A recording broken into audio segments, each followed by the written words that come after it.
What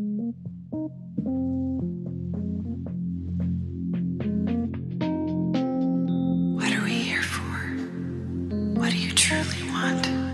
When change is not enough, what do you do?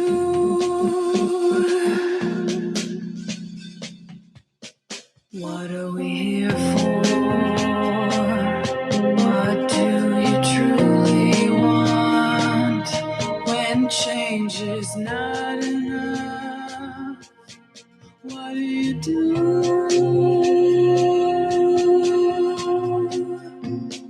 Let's talk about it, the problems we face. Let's fight hatred, no time to waste.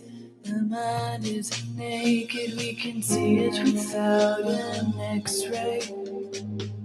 Life is easy if we work together. We're the keepers, we're the people. We're all equal, filled with purpose.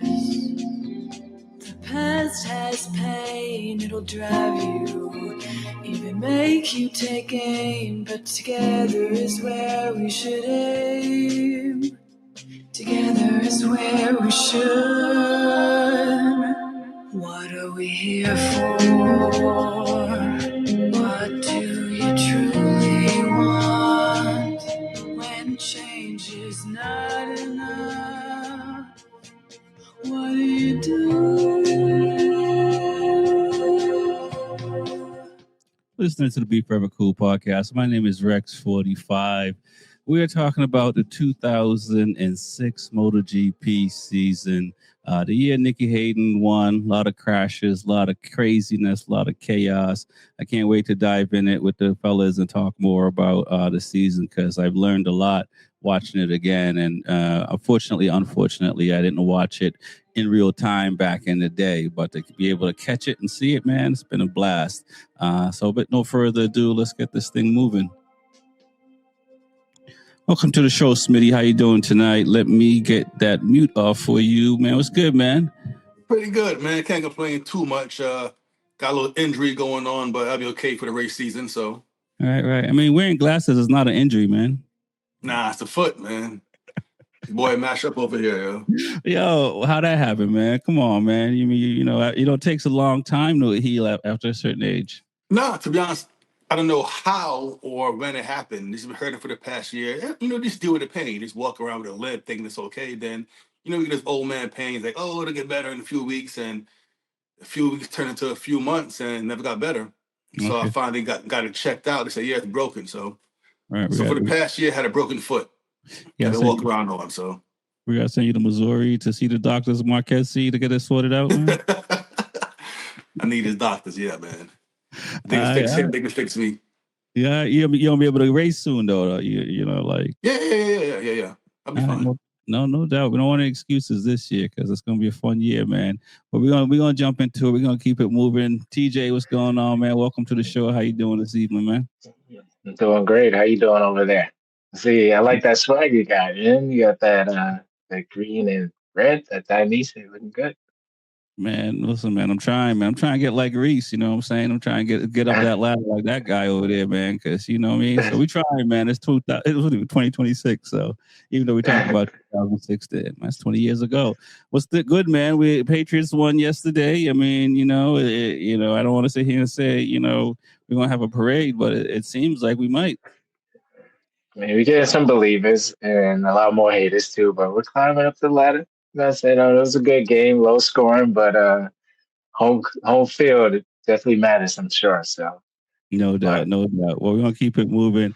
Reese, I know he wasn't talking to you, and he said haters. I know you're Eagles guy. I see some things happening with feathers all over the place. What's good, man? How you doing? Yeah, we lost, but it's always next year. We still got it, so we ain't worried about it. But all is good. Just out here in the cold, get ready for 2026. Yeah, as you know from Attack Yamaha, once you taste that champagne, man, it's hard to get it out of your system, right? Man, it's definitely hard to get it out of the system, and we won it back, and we won it back this year, man. We definitely want the title, so we'll see what happens. No doubt, no doubt. Speaking of titles, it's crazy because Rossi had the title for 5 years in a row. So that has to be a interesting feeling to lose it the way he did in 2006. So, fellas, welcome to the show. Lots to talk about. As you hear me say, Rossi won the championship in a row for 5 years, three with Honda, two with Yamaha. And in 2006, we got some rookies. We got Danny Pedrosa. We got Casey Stoner, which is different. We got Melandri, who's starting to come into his own and wanting to get more. We lost Max Biaggi, which is unfortunate. Sete's still there and still fighting. I mean, I give it to him. He was still fighting, man. What do you guys remember from the 2006 overall? Before we kind of dive further into some of the rounds and stuff like that to kind of just kind of pan out. I mean, obviously the first round was pretty crazy with crashes off the bat, but like, what do you guys thought? Let's start with Smitty. So what stood out with maybe that season was Rossi's struggles. And not actually him per se, but the bike. He had a lot of DNFs, a couple crashes. The bike had a chatter issue for the first half for the first half of the season, and they couldn't figure things out. But I don't know what round it was, but they did took the 2006 engine and put in the '05 chassis, and then that did kind of smooth things out, and the chatter went away. But I guess for me, like in my mind, like it's a plug and play type thing. But with those bikes being so advanced, it wasn't that simple. So it caused more issues. So he still had more DNS, but it's not from his chatter crashing. He had a couple clutch issues. So, but yeah, he struggled, crashed, got hurt. But that was his worst year that he ever had luck wise. Right, Then right. Hayden. No doubt. I agree with you. Rossi struggling on the Yamaha was real, and it's interesting back then from the outside, you didn't hear much of the chatter like we hear today when we see riders struggle with the manufacturing stuff like that. So we definitely people are talking a lot more in 2026. TJ, what are your thoughts, man, overall on the championship, and you agree with what Spitty's saying? Yeah, for sure. I definitely agree with Smitty saying Rossi definitely had his struggles right off the back from the first race. Uh, him getting clipped, I forget by who, but that just kind of set the tone. I mean, obviously he had his moments, but I think Rossi's struggle was a standout. Also, think the reason is like the competition level is definitely raised. So, Nicky Hayden was on a charge from 2005, and kind of having his mind set on what he wants to get a championship, and he went right into the 2006 season. He didn't win too many races, but he was definitely on the podium pretty much the whole season. Right. So there's a lot of challenges out there for Rossi. Pedrosa getting some victories, and Caparossi winning, and Melandri. All those challenging more of the past seasons, and the championship is actually much closer than it has been. So it's definitely a lot of struggles on Rossi. So I agree with Smitty on that. No doubt. Rossi finished 14th in that race. We got some Sete Juvenile crashed out of that race. Caparossi won on a Ducati. Ducati, I mean, they had their ups and downs, but they looked good in 2006. Pedrosa, first race of the season, he's on the podium. Second place is pretty huge. Nicky Hayden in third place, as you mentioned, two Hondas back on the grid, and it's not Rossi. Reese, I mean, what are your thoughts on the overall season and, what Pedrosa was able to do as a rookie? Because, I mean, as we were saying before we started the cameras rolling, I mean, he is Pedrosa was the Pedrosa before Marc Marquez. I mean, I agree with that. I agree with Smitty. I agree with TJ. I mean, Rossi had his struggles, but then, you had Pedrosa that was coming in as a young kid. As we did say, he was Marc Marquez before Marc. He was that Marc Marquez. I mean, he came in as a young kid, hot, ready to go. I mean, he had the worst case of bad luck in his career, but he was good. And I would have wished he would have did a lot better. But that season was a good season, the 2006 season. Just how everybody came in. Nicky was hot coming in. Rossi And I think that year that was the year that Pedrosa clipped Rossi at one race, and it was the issue there. I think that was one of the issues one time. I think that was the season. Yeah, Um, I believe so. Smitty was sorting that out with me. The second to last race is what he's saying. yeah, When the took out Rossi, but for a team to struggle, halfway through the season and be in the top three towards the end is pretty huge. it is. It's pretty huge to be up there. In the top 10 or even in the top five. It is definitely huge to be in that position for a team. That is definitely. Right. Hey, Go ahead. I'm gonna chime in and correct y'all. Something some of y'all just said. He took out Hayden, not Rossi.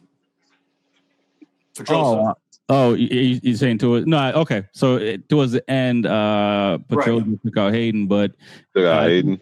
that first round that Elias Tony Elias made Rossi crash. Right. took out hit Pedrosa, and Pedrosa it made Rossi run off or whatever because Rossi was able to remount.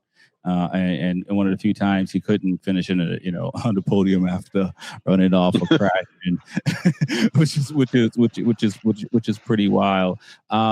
It's interesting to see guys. Back then I think it seems like more the season these days, as far as the different rounds, are more kind of organized through distance and stuff. Where back then it seems like MotoGP was crisscrossing all over the place because they'll be in Spain, then they'll be in Qatar, and then they'll be in at the French Grand Prix, where now they kind of move along around the world. What are your thoughts of them racing in Istanbul? I think that was the first year that we're there in Turkey, which was huge for them. I think Rossi, the struggles can still continue. But what are your thoughts on just the scheduling as looking back on it now, and just I think it's much better these days. What are your thoughts, Smitty? I won't say it's better or worse. To me, it's bad regardless. I mean, all that traveling, the traveling the guys do across the country, from Japan to US to Europe to I think even just it's a lot. So I mean, but was it worse back then? I don't know. I can't pinpoint all the countries and say, well, they should have did this round first and that round second. So I don't got my map out right now to tell you what's bad. I'm not good, so I can't call it that way. Not sure. Okay, no doubt. Did you notice anything like that, TJ, with the traveling? Because I definitely did. Sitting here looking at it, and it's just kind of like it's the Spanish Grand Prix, Qatar, Turkey, China, France, Italy, Cataluna, Dutch. Pretty crazy. What are your thoughts? Yeah, I mean, I agree with Smitty. Like traveling does suck, but it comes a part of the sport, So, but yeah, I think the schedule was definitely a little different. I know, like going back a few years from 2006, like the first race wasn't at Jerez, and now they have different tracks, like China, Turkey. So like you're adding stuff on, and it's just you don't know what is the best time. And now we see, like, I don't know when they changed over at Qatar, but they're racing in the daytime at this time. So I don't know if they changed their schedule with Qatar at a different time of the year and switched to the night. So like, yeah, the schedule has been all over. I think it's a little better now.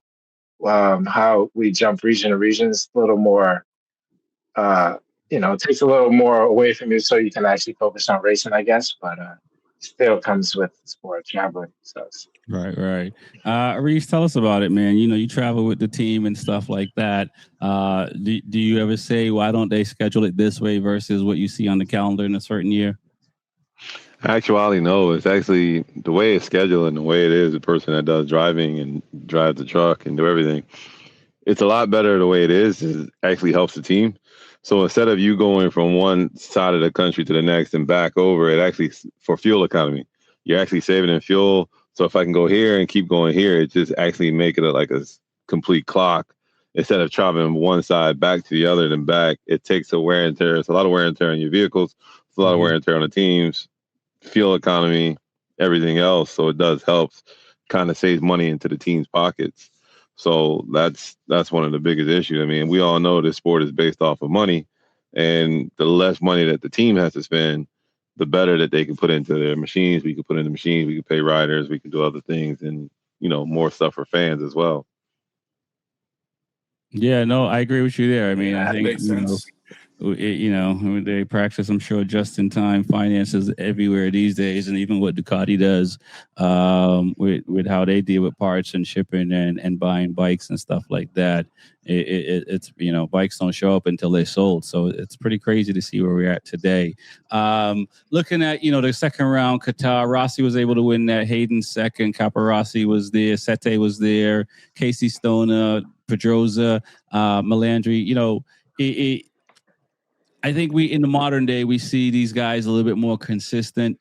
I noticed with obviously these Pedrosa a rookie, Stoner a rookie, so you'll see a little bit more there and stuff like that. But is it just a natural progression for guys to just struggle at certain tracks and other tracks to do well? What are your thoughts, Smitty? Yeah, I mean, I think as a racer myself, amateur racer, some tracks I'm better at than others. So I think for the pros, same things. For example, we always hear how Marquez does good at those counterclockwise tracks with more left-hand turns, more so than other riders. So yeah, I think they have their tracks they struggle at and not. That's all. But yeah, I think so. Okay, no doubt. I hear you there. Listen, TJ, was it in Istanbul around Turkey? Casey Stoner's on the podium, so he's actually on the podium before Pedrosa is. I mean, we know what these guys are now, but watching back and seeing them, what are your thoughts on like how Casey was riding? And he was on the Honda as well, not on the factory team at this point. What are your thoughts there and seeing these young guns just gunning it out?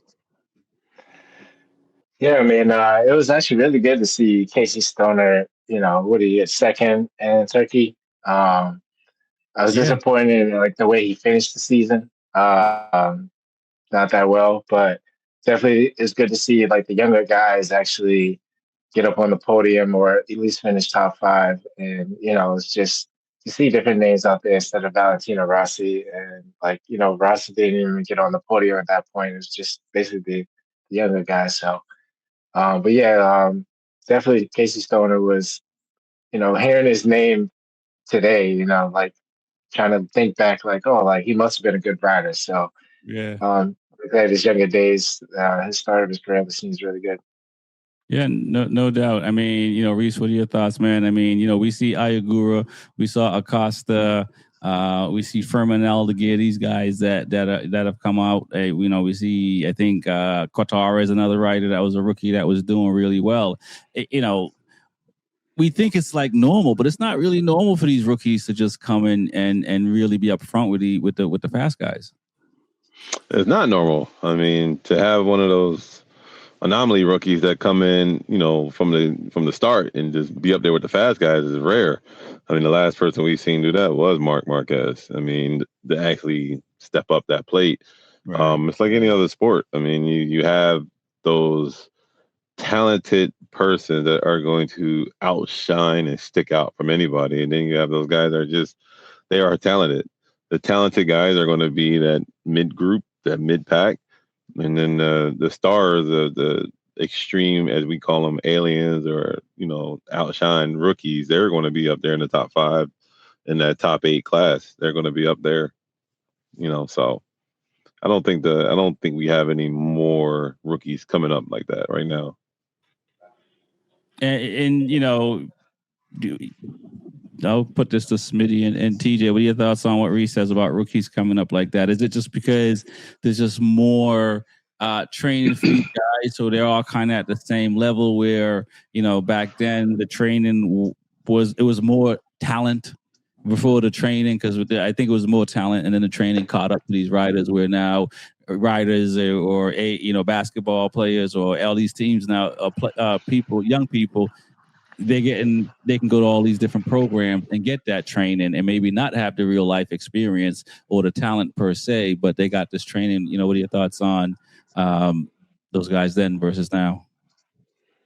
I think the training has helped. I mean, yeah, but tell you what, training helps in all sports. Like you said, basketball, those kids play with coaches. They hire some like 6, 7, 8 years old, going to AAU, doing travel ball. Like kids play like with 3 teams nowadays for like 10 years straight prior to high school.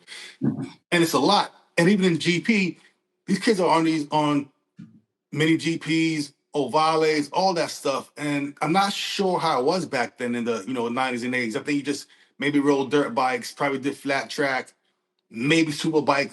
That's it. But then off-season training, how these guys doing car tracks on mini bikes, training nonstop. I don't think that they did it back then. So kind of like you said, back then it was just talent. The best talent rose. I mean, and talent naturally. Now these guys work hard, have dietitians, all that stuff. So yeah, I mean, I think the training and modern technology has leveled the gap between the vets and the rookies somewhat. So I think it's easier now for rookies to come in and do well versus back then. But Right. and it's impressive. It's impressive back then to see somebody come in like Marquez come in and as a rookie light things up. Casey, making podiums. Danny making podiums. Back then, I think it was harder to do it back then than it is now. Oh, for sure, for sure. Yeah, I see that. TJ, man, you hear a little bit what Smitty said. What are your thoughts on that? Yeah, I think I agree with Smitty too. Like the training, I think is very good for these young riders and rookies.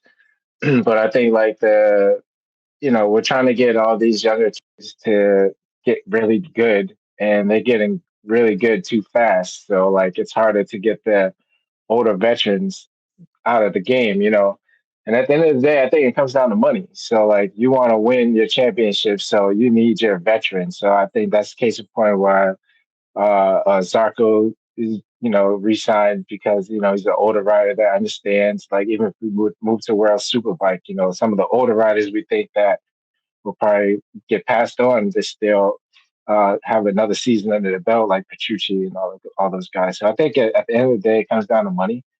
But I think, like, the talent level is just growing so fast, it's hard to, like, just throw a rookie in there, expect them to give you, everything. Like, finding a Mark Marquez, it's very hard, or Valentine Rossi. Like it's a hit or miss type deal. So I think at the end it comes down to the money and trusting if you want to bring in a rookie at the right time. Right. Where, I mean, we're kind of seeing it now where, I think they're hoping for that for some of these rookies.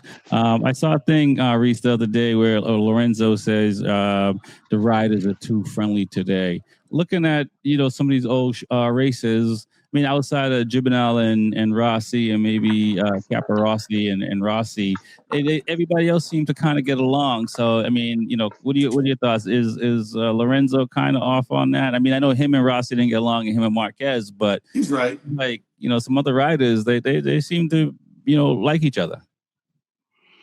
I mean, I say he's right, and then I feel the same way when I play sports. You know what I mean? Like, and I play ball.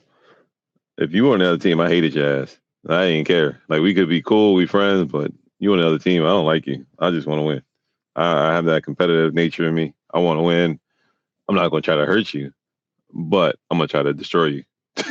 When the game is over, the season's over, then we can go shake hands. We can go have lunch after the season's over. But yeah, I think, Lorenzo has a point there. I mean, it's all friendly. I want to be friends with these guys. And, when I come up on the inside, I don't want to, be too mean to him. I'm going to give him a little bit of room.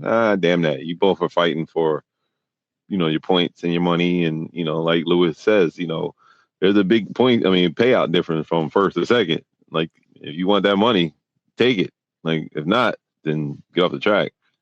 And then to another point on, to answer to say something about what Spitty and TJ said, which I didn't hear none of those guys say, what the rookies are coming up. There's one thing that no one mentioned that's helping these rookies come up, and that's the electronics. And then from back in the day, the old guys didn't have no electronics. It's all in this wrist right here, every last bit of it. And when we go back to it, we're gonna see what kid can shine from no electronics or minimum electronics now, because you had to do it all in your wrist. Now the electronics is helping. All you can do is just twist and turn and go fast. Yeah. It feels good though. And that's what's helping. If you don't notice, and I didn't say it, but that's why I believe that coming in this year with Top Rack, he's going to be top 5. regardless, because he's blended. And when I say that, because a lot of the rookies, like, only person that has seen somebody like him is a Marquez. But like from Jorge to Fabio, all them guys, they haven't seen nobody like him because he blended that line. He knows how to use his wrist from his dad being in a stunt rider. Now I'm bringing that into the race world. So he knows how to play with that throttle more than anybody out there. Okay. All right. Yeah. I'm listening, man. I'm looking forward to Okay. Go ahead. Huh? Hey, go ahead, TJ. No, I was just saying top 5. You gave him that already? No. If you hear the story is here without hearing, you would say top 5. I mean, fair enough. You I'm have just more saying. insight than we do. So, Huh? There's good top 5 MotoGP riders out there. That's what I'm saying. I don't know. Listen, when you can come to Coda and you ain't never been on that track, and on some street tires, stock bike, and beat some times that we haven't even touched. Yo, there's a problem with that. I mean, fair point. But check it out. I was saying, but to backtrack on what you were saying about guys being too friendly nowadays, in my opinion, I could be wrong, but the reason why it's the training they have now. The kids grow up training side by side for the past 20 years, so they're friends. Because as kids, kids are friends. They're friendly. They play around. They race. They don't have that like dog in them, so they grow up as friends. It's like basketball, same thing. The kids are 7 years old on these travel teams, AAU, and they're buddies now. Because back in the 90s, we had our high school team, and that was it. So we had no other friends outside of that little. I mean, I had my friends in basketball. I mean, I grew up with them all through junior high, high school, but we was on the other team. I'm looking like, yo, I'm coming to kill you. Okay. But see, in football, like, I didn't have that. It was just me and my teammates. We didn't have so my son played football, but he had like those summer camps, 7-on-7 stuff where you beat all these schools and meet friends, social media, you follow him. And he's friends with all these kids from like other states. Like, well, why are you his friend? It's like, Hey, listen, I dunked on my friends. I ain't care. If you was under the rim, I ain't care. I didn't care. I'm like, listen, it's either me or you. Right. So the training is a part of why these guys are so friendly now versus the older guys weren't friends. Because the guys who are our age, like Rossi and those guys, they didn't have kid friends that he rode with that are in GPs now, I don't think. Yeah.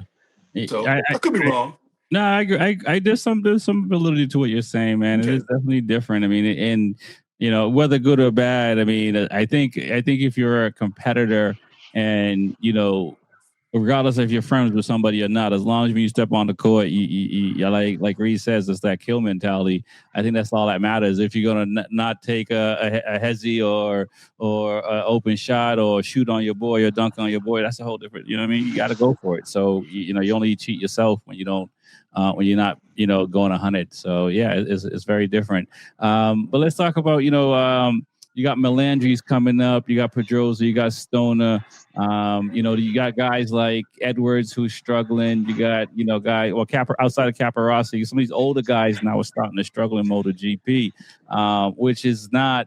We didn't see that from like 2002, 2003, 2004. It was like kind of like a natural progression of these riders coming up and kind of staying to the top. Now you got a few guys now in the last couple of years that are young guns under 24, 20 to 24. These guys are that are like really stepping on everyone's chest. I mean, I know we're seeing that. I think I guess when Quartararo came into MotoGP, we started seeing young guys come in again. So, what are your thoughts of seeing these young guys and just being able to come out and, and dominate the way they've been doing?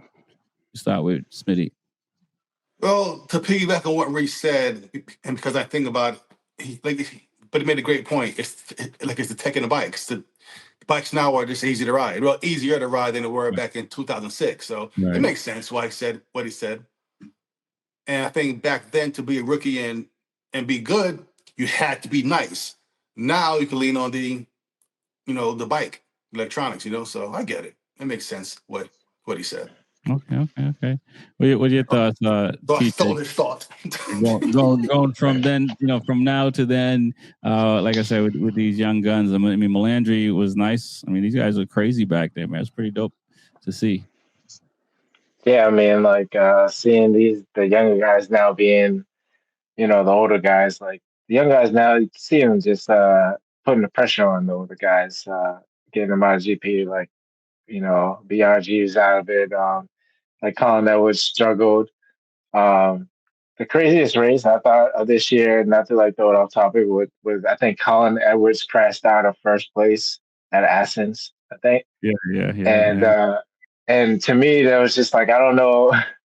Obviously, like, like I don't know if that's just that was him just being older, but it's just like those things can't happen. And I'm sure a younger Colin Evans wouldn't let that happen. So Okay. but no, it's just interesting. Like it felt like he had just that pressure because Nikki Hayden was on his ass. And it's just and he got the win. But it's just I just feel like just getting that pressure, and it just put the struggle to him because he's getting older. But right, yeah, no, that was listen, man. I thought Edwards was going to win that, or I didn't think that was going to. I don't remember seeing that race when I watched it before at the end, and so to see, I was still like, oh shit, what just happened? and way to, that there's no good way to fall off a bike. But that's not the way you want to. It's like the last corner. That's not like pitting early because you think you won the race, or like Alicia Spargo thinking it was a lap sooner or something like that. And like we're talking before the cameras rolling, Reese. I mean, he had no choice but to stay on the gas. So it's just one of those things, right? I mean, because if he tried to control it, he would have lost the race either way. I mean, at least he would have. And that bike hit that wall, and I mean, I've been over on that side in Aston, watching the race, and flipped up, and he still got back on that bike and rode. But yeah, man, what are your thoughts on, what TJ is saying about Edwards and that crash? Because I mean, it was a nice race to watch between them boys. It was a nice race. That was one hell of a crash. You know what I'm saying? That was one hell of a crash. I mean, as you said before the cameras rolled, we always how it was a great comeback for Marquez with the injury. Yeah. But these boys back in the day, boy, they would come back the next day on crutches and broke limbs and surgeries done 2 days or the next day. I'm like, no, I'm gonna still race. I could do my push-ups and I'm on a race. Yeah, Stoner, one of the races, they said they ruled him out. They were mad. They were like, this doctor's not on our side. He won't let him race. Yeah.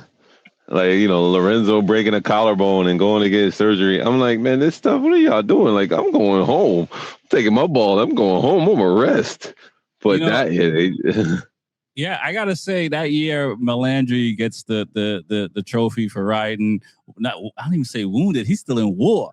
Because it's like, I mean, is it just the mentality? Is it like a contract thing? I mean, they owe the bookies. Like, I think it's just, for us back in the day, it's like the same thing with sports. It's just the love of the sport. It's the love of the game. You just wanted to go. My mother always used to say, like, if I got hurt, I never understood it, but she always used to say, like, either you're hurt or you're injured. I'm like, that makes absolutely no sense. But she was like, well, if you're hurt, you can go back in. If you're injured, then you sit out, but don't think you're going to go home and sit and play video games and then not go to school because you're still going to school and read books. I was like, nah, I'm just hurt. I'm going back in. So I think it was just the love of the sport and the love of the game. That's it. I think that's what it was back then. Now the people they love it, but I don't think they have the love for it. I think the only person that actually have the passion for it is Marquez. Okay. I think he's the only one out of the group because there was a little video clip on him, and he was saying, like, he showed the scar, and he said, this is just, I didn't do this just to heal. I did this to win. I said, Jesus Christ. Dude, the maniac, man. No, but it's out there. It's the old school mentality, that's all. Back in the days, players played hurt and they played injured. Now it's like, look, I got a little, sprained wrist. I got to sit out. I mean, and I kind of get it. Like back then it was about, look, I got a race. That's my job. And my job is on the line every race. Now the players in all sports, basketball, you got load management, football, players take so many plays off. You got 2 running backs doing the whole game. And back then you had 1 running back the whole game. So I get it. It's just time change. Players think more about their health and CTE and getting injured. Everybody's soft now. But let me I'm gonna just say soft. Stay soft. Stay soft. no.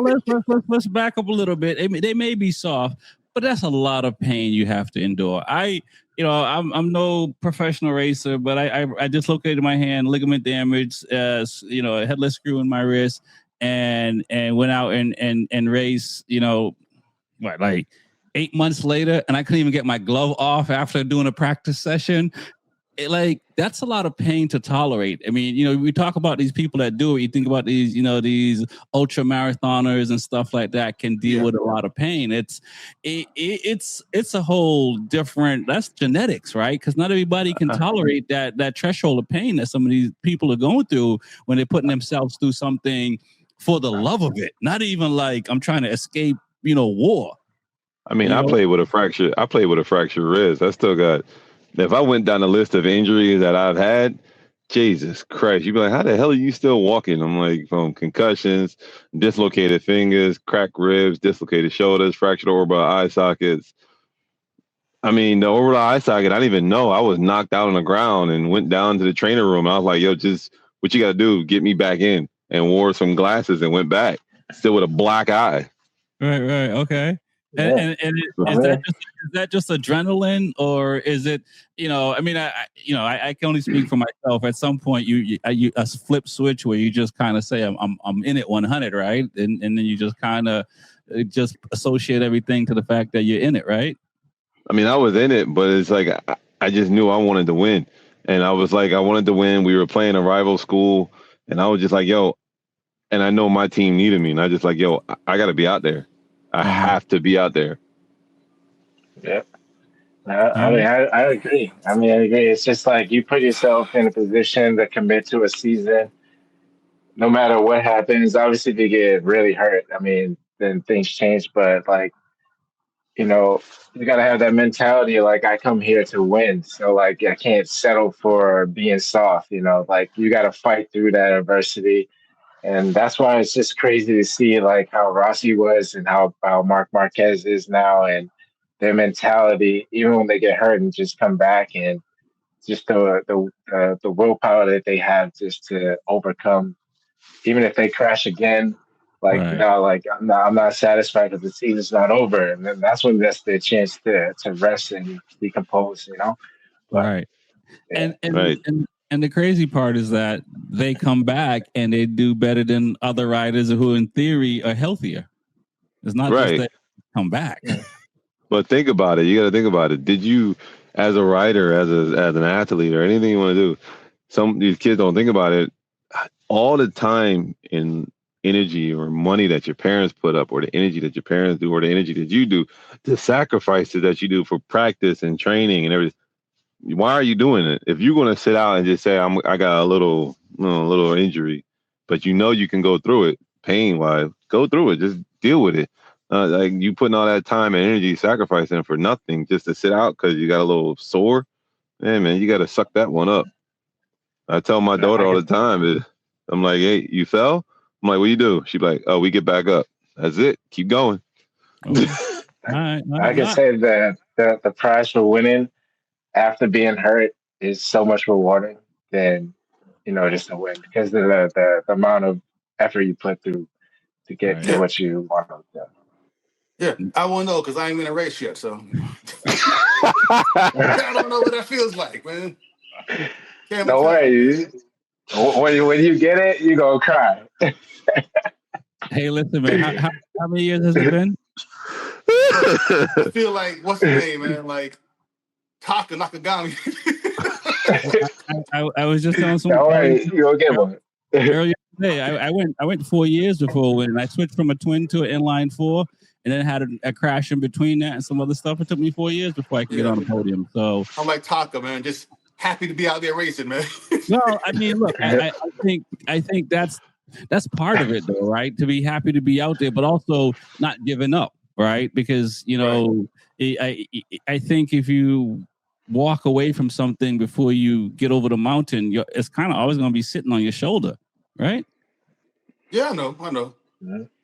So you ain't got no choice but to keep going. So and when it does happen, it's gonna be one of the sweetest things ever, because you know what you like. For me, I remember after every race, it was the same thing. The first hour is just thinking of all the bad things I did at the track. You know what I mean? And then halfway through, I start to realize, oh, okay, well, this was better, and that was better, and this was better. And I was, like I was telling someone earlier, I was like, when I first started in 1 year, I was like 10 seconds behind these guys. And by the end of the season, I was able to beat those guys. But I didn't know that until just, talking myself back on the ledge after sitting here saying, man, I'm never going to get this. I'm not going to get this. But you just, you got to keep that motivation no matter what. I mean, that's what kind of gets you over. So you kind of have to drink your own Kool-Aid in a sense. Yeah. Right. You know what I mean? So it does take a special group of people to, Rossi had money at these level. These guys are having money, so they don't necessarily have to do it for the money. It's not like they're about to get evicted or anything like that. It's just literally just on the strength of us trying to just. It's a weird place to get to.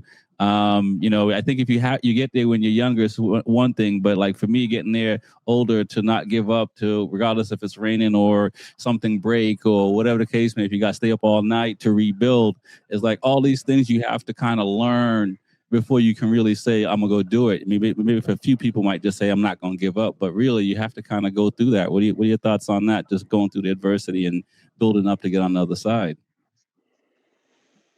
Go with TJ. Oh, yeah. Go with TJ. Yeah. I mean, you definitely have to, like, I can convert it to work. Like, you got to get up and go to work and get these bills done to get things paid, because you ain't gonna get what you want. So, like, you have to fight through adversity. It only makes you a stronger person. It only gets you better. It keeps you up with competition. So, like, and it disciplines you. So, like, it's you got to fight through that adversity, and it puts you on yourself on a pedestal. So, like, if I fought this hard and I ended up 10th place this whole year, then, like, let me try this again. I'm gonna try harder, and then if you see results, that yourself is getting better, and you can fight through adversity. So it's very important to fight through adversity. No, I completely agree. So, Smitty, you're not going to give up, right? You're going to keep fighting. This year, until my body says no. Yeah, I'm gonna keep trying. Yeah, like I said, but right now, You gotta get a good start. Get a good start. Till he breaks that foot again. I'm here with a broken foot, so we'll see how this foot goes. So you can blame this whole season on your broken foot that you didn't know you had. See, I guess. But your recovery, you should be coming back stronger. So now you should be moving up some places. Look, I ain't marking my calves, but I'll try my best. Well, after injuries, I wish. You ain't got no choice but to come back. You ain't got no choice but to try your best. Listen, I'm old, man. I'm not Wolverine. Listen, when I was younger and I got hurt, I would heal the next day like freaking Wolverine, not like old man Logan. My powers don't work no more, So I don't know, man. It took 12 months for that foot right there. So yeah. So we'll see. Nah, I mean that's part of it, man. I mean the recovery, the rehab is such a crazy thing. But let's talk about the 2006 season some more. Their second year at Laguna Seca, or back at Laguna Seca. I mean, the U.S. boys look really nice in 2006. Hayden crushed it, yeah. Hayden got he from turn one, he led the entire race again because in 05, like Hayden, he did the same thing. From the first start of the race, he won the whole race. It wasn't even close. 06, same exact thing. But oddly enough, that same race, Rossi had a bad engine. His engine blew lap 5, I want to say. So, like I said, he had a lot of bad luck that year, Rossi did. Oh, no doubt. That's definitely one of the first year. I thought it was another Suzuki rider that was in first place for a little bit in that Laguna race before Hayden took over. Ken was behind him, I want to say, but it was not Ken. The other guy there, not John Hopkins' teammate. I gotta go check I don't know who that was. Yeah. Yeah, I think qualifying. it took him a couple laps to get in first place, but once he did, he was out of there. And I think that also goes to what we were just saying. Like, I don't know the amount of pressure that was on his shoulders to win a race again in Laguna because this is the USA. I'm American. Like, you guys are not going to win here. Just kind of how Italians feel at Mugello, but there's just so many Italian riders now, or so many Spaniards, or so many French. But to have someone else come in to Laguna Seca and win that's not American, I'm sure Nicky was like, nah, it's not happening. Yeah, Stone But crashed out as well.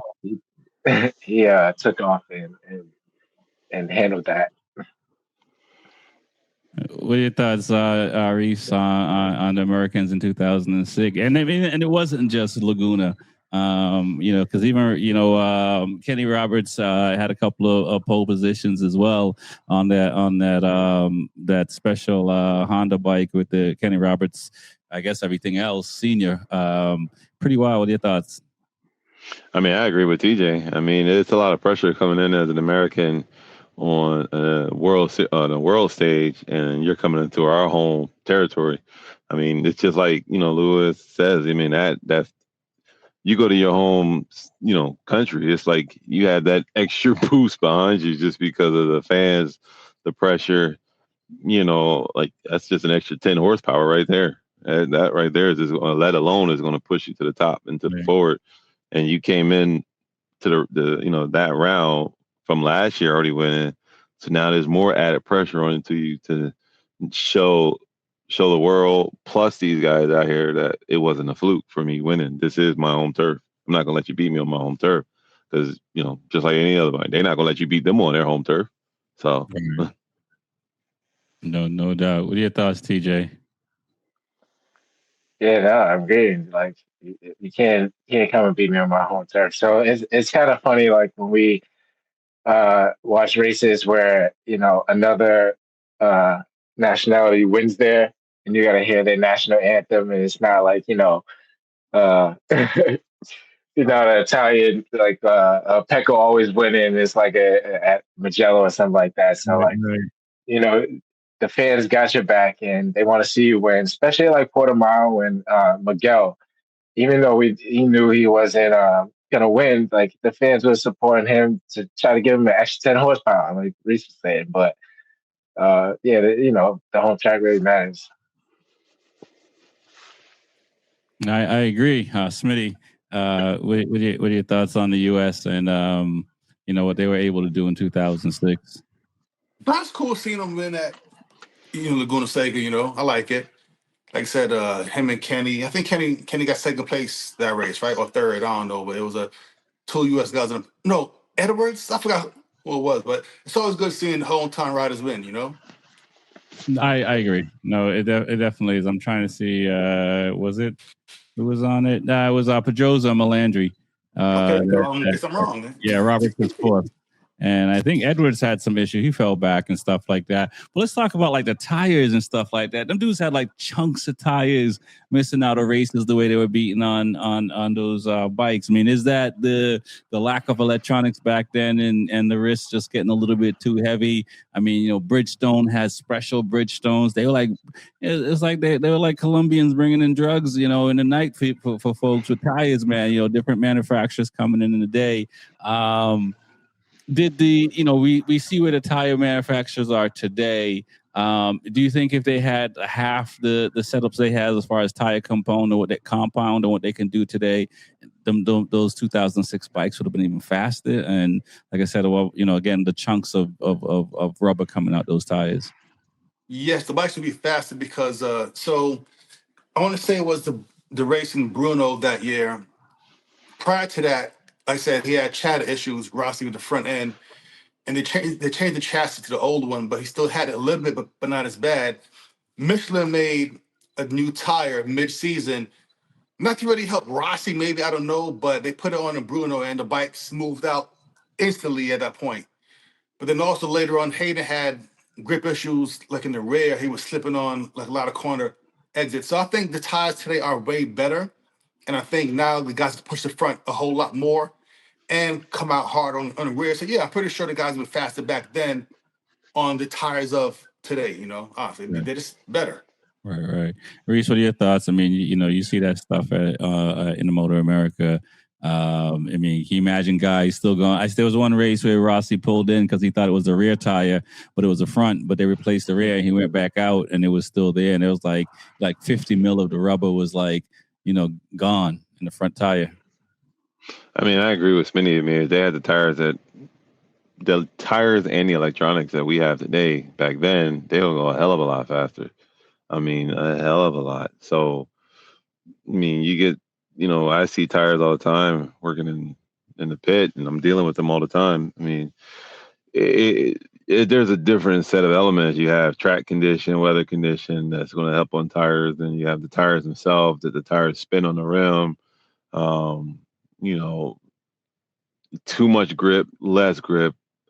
And I think those guys back then, they were just hard as heck on the wrist and the throttle, just trying to get as much power and as much grip on with the bikes as possible, and then trying to get it back in, trying to get it in there, trying to do everything they can just to push, and they would push the front end hard as they can. So yeah, back then they're going to lose a lot of chunks of tires. I mean, the chunks of tires, we lose a little bit of chunks of tires I see coming in, and then the material that the tires are made of weren't as great as what we have nowadays neither. Right. Before we go into the fans still running on the track and stuff like that, and all the crazy burnouts and stuff like that, the overall championship. I mean, you had three guys that could have won the championship, but it could have been even more than that could have won the championship. It was one of the first championship. Again, this is the first one that Rossi loses after, winning 5 in a row and stuff like that. Would you have wanted to see Rossi win another championship?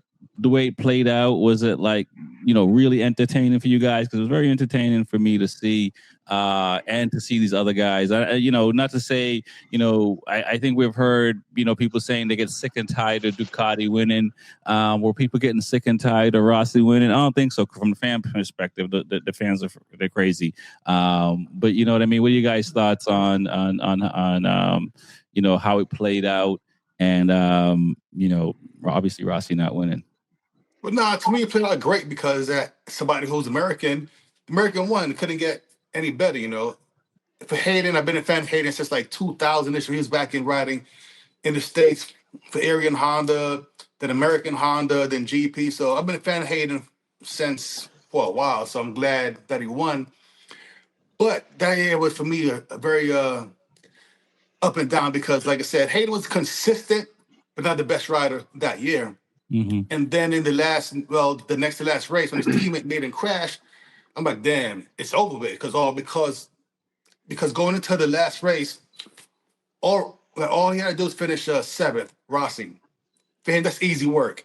Finish 7th, don't crash, you're the champ. But somehow, I don't know how he crashed.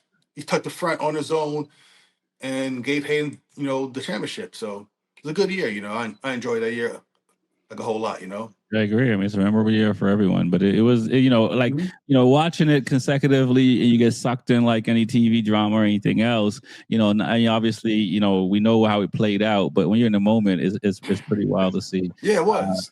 I was mad at Danny. Like, yo, Danny's idiot, man. I hated Danny for a while for that shit. Like, that's your teammate, man. Slow down, buddy. Listen, it happens, man. It happens. Yeah. What are your thoughts, TJ?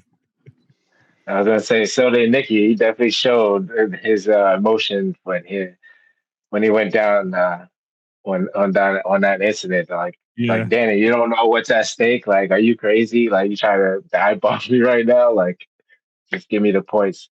But yeah, like, since I'm an American, that I would be rooting for Nicky Hayden. But before that, like, Rossi was the man. 5 championships. Like, at that time, everybody wanted to dominate. So I would love to see Rossi win another one. But then you're like, oh, who's this guy coming up? Nicky Hayden.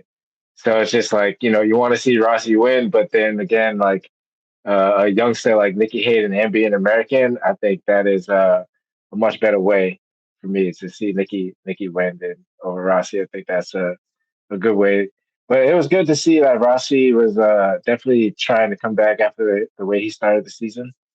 Like it was just showing just how dominant he is because he Right. had it in the bag. Like he did it to himself. And there's Well, I riders mean, today who Yamaha struggled in the beginning, but I think for when you see any sports team that struggled half a season and figure it out, to lose it the way they did had to been like not even just bitter, right? Because it's kind of like yeah. you're doing everything and whatever the reason was, So I mean, one bad move. Rossi's Rossi's come back plenty rounds this year uh, off the grid, like under five. Like I think seventh on the grid, 12th on the grid, and Yep. got on the podium. Yep. So like for him to only have to finish seventh, and Yeah. he was, didn't have a problem with the bike. It's just crazy how it was unfortunate. I think that he was just so far back that he just felt like he just had to go and get that push, and Right. it happened way too early. Right. And Yeah, he it's had it. it's the Kobe Bryant thing or the Michael Jordan thing, right? You're gonna hit 98% of them shots, but you're gonna go home once or twice. You're gonna know what that feel like, I think the only other person besides doing would be Jonathan Ray would be be able to say, hey, I won 5-6 in a row and then lost. You know what I mean? So what are your thoughts, Reese, before we get into the other stuff? But just how the season turned out, wait until going to the last round, because Rossi was winning, with 4 rounds before that left and stuff like that, where this one it was down to the last race. And it's like the kicker for the Ravens there last week, just Choked. I mean, I agree with TJ and everybody. I mean, as an American, you want to see your own guy win. Especially in the world stage, you definitely want to see it. I mean, would have been nice to see Rossi get another one under his belt and have that 10th championship that he could have earned for. I mean, yeah, because Rossi is the GOAT. He is the one that made the series what it is. I always love seeing Rossi in his wacky championship celebrations, so I was looking forward to seeing another 10 or whatever. But yeah, it was nice to see Nicky get that and take the win. I mean, you have a bonehead moment, and Rossi had one of those, and he went down on his own. I mean, that sucks to suck, but that's racing. No, yeah, it is, and it was really good racing overall. I can't say it was anything that was given. They had to show up and earn it all, and the way it turned out. So let's talk about some of the shenanigans before we get out of here. One, I mean, are we going to bring back how the celebration like back in the day? Can we hose down the champagne girls? I mean, They need to, man. I miss that shit. They need to. Like I hate boring. Like I love. Don't go like to football. Like I love when T.O. was out there celebrating, doing all that dumb stuff, and Randy Moss and Chad Ochocinco was doing stuff like, and then now they get fined for it now, the penalties. It's dumb. Like, go ahead and do burnouts and wheelies and put on a costume, do some. I love seeing that stuff. You know what I'm saying? Shows emotion, shows your personality, but they don't do it the way Rossi did it. So I do miss that part of the sport. The burnouts back then was definitely dope. Yeah, do a pit lane burnout where everybody around you, you know what I'm saying? The fans rushing on the track. Good. Get hurt, get run over. No one got hurt, man. It's one of those things like I would say this like with the carnivals back in the day, like to be in that moment or like Dream Weekend or some of these things like when they first start and how the chaos of it all, how crazy and cool it is, where now it's like all controlled and stuff like that. But to see fans just run out while bikes are still going by, and some of these guys who lost, they upset. They're not even happy. And you're running out on the track, while they passing you and stuff like that. So, man, dangerous fun, man. I get it from a safety standpoint, but that was cool to see it. And I don't know if these kids today can run out on the track and be safe like how people did back in the day, but it was cool to see. On a cool down lap, yeah, why not? They need to put some like burnout pits. Like if you want to do a burnout, do it here. Like make it in cool spots where you can just pull up and just burn out and just pull off. So they should bring that back. Forget fans burning out on the track. Like You No, know, Trying to listen. make more. that's Y'all it. just trying to make more work for me to do when let the bike come back to the fit. Like, yo, now I got to do all this shit right I was, here. I was just gonna All this say, rubber on this bike. Look, back oh, in the yeah. day, you had the guy with a checker flag on the track waving Yeah, that shit That's what back I in bro. the was day. saying. I was gonna say Right, that. Like literally 12 feet out on the track. right. He's in the middle of the track waving that shit, man. Just go around me. Come on, that's dangerous now because they're Yeah, still full of gas at that point. You know what I'm saying? yeah, yeah. No, for Now, real. I now, saw that. yeah, now they They a booth. Come most of the on, Yeah, track. get on the track again, man. yeah. Yeah, I want to Get see that again. You know, get they this. do that at Loudon. I'll do that shit. Man. Out there waving the flag. They No, do it at Daytona. yeah, I'll yeah, Okay. do that shit. yeah, yeah. Yeah. No, that's so they should, some of that stuff should come back, is what you're saying. Hologram, Yes, something. yes, bring it back. All right, all right, all right. Although someone in MotoGP crashed a bike and it landed in the thing where the guy was waving the flag. So I don't know. Maybe it shouldn't be Oh, was that Costa and the there. I think KTM? so. Yeah. I mean, that's you just got to make them higher. That's all. But no, that was pretty cool to see. I mean, it is, and I mean, I've seen some people complaining that the new owners of MotoGP is kind of making it more like Formula One. And I haven't been to a Formula One race, so I don't know what it's like watching Formula One from the television. It looks really good. But seeing where MotoGP is, seeing where all the sports are, seeing some of the things that we used to get away with, but now we can't get away with anymore. Is it are we at a point where there's no return? I mean, like I said, there's going to be no, we can't, the burnouts. I mean, from an engineering perspective, these, the tire guys want to see the tire after the race so they can, do what they need to do and get their data and stuff like that. You got to clean the bike and all that. Is it just the way we are today, and we're just not going to see that, or unless the rider is the owner of the team? Now, what it is, we are at an age where safety and lawsuits are number one priority now. Simple as that. I mean, because I get it. Like, imagine some rider doing a burnout in pit lane and he kicks up a rock, hits him a fan in the eye. That's a lawsuit. Honestly, it is. So I get it, but I still want to see it. Then don't run your ass out there in the pit ditch. Stick your Yeah, ass in the right, ditch. right. You're right behind the bike, rocking your eye. So I get it. Safety and lawsuits and everything. I mean, same thing in football. Everybody's CTE, concussion, so now it's like no hits to the head. And I get it. Those guys are paying those older guys money still because they've been hurt. So now they're trying to avoid paying the guys paying now. Like 10 years from now, but I don't want to pay your bills 10 years from now. So I get it. Okay. All right. Safety first. Got you. So, all right. Boo. I know, man. All right, guys, man.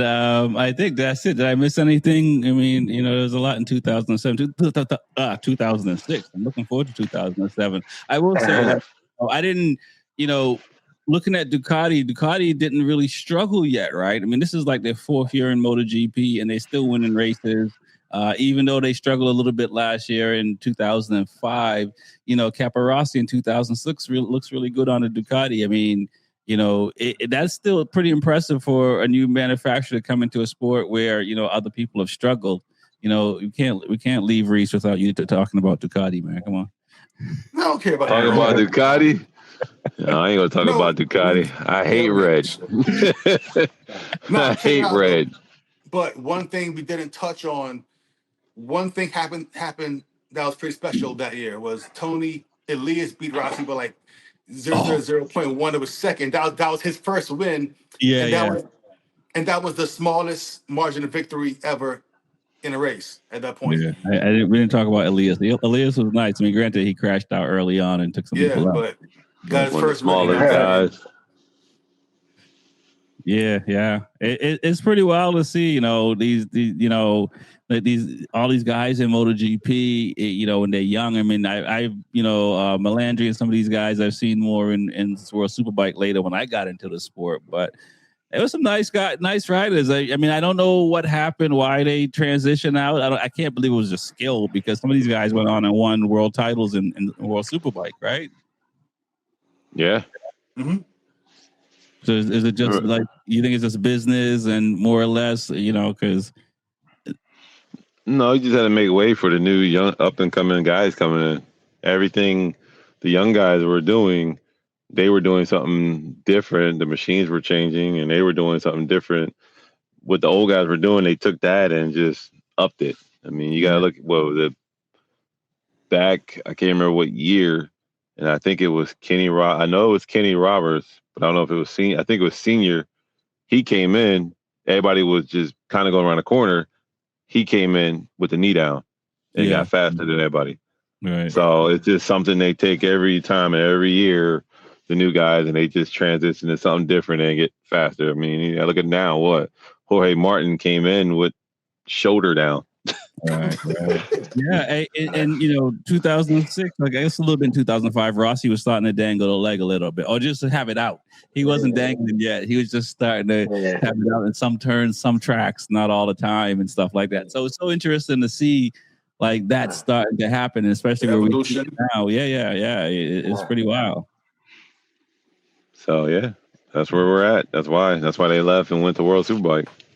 We can't keep up with these guys. We can't keep up with the young guys, man. Yeah, that's always the way. My name is Rex45. It's the Be Forever Cool podcast. We got Smitty from Smith Start Racing, TJ with Two Wheels and Coffee, Reese from Attack Yamaha. Peace.